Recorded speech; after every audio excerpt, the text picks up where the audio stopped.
Hello，你们好。就是粉丝问我说为什么要结婚这件事情。关于这个问题的话，我也很想回答你们，就我不知道能不能回答，因为有一些词我怕，我发出来了被那种哒哒哒，你们都懂的吧？然后我现在就说一下吧。首先是因为，我自己也是，找到了自己的真爱吧。当你遇见缘分的时候，或者是说你爱的时候，真的是躲都躲不过吧。本来说，我们是订婚的，然后，怎么说呢？哎呀，反正也是因为家庭的原因，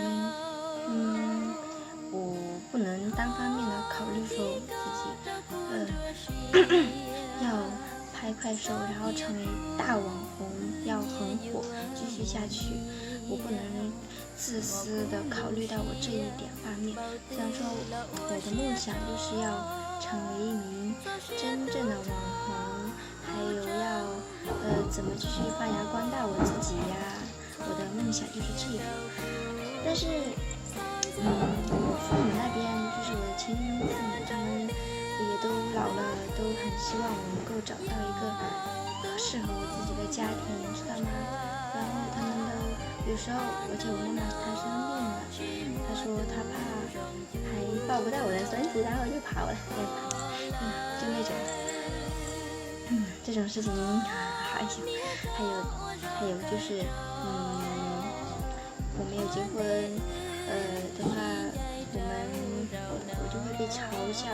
我们这边都是，每一个人其实不同，还有自己的生活背景也不同，你不能随便乱说一个人说，你一定要按照那个人的生活那个生活方式去生活，对吧？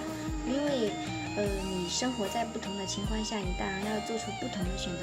因为我现在生活的地方的话，就是，只要你到了岁数，你不结婚，就会被人家说成老剩女，还有不会有年轻的小哥哥来看你，而是一群糟老头来看你。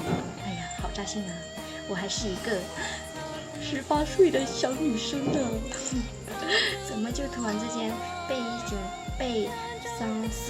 多的老男生来看我，所以好伤心呢。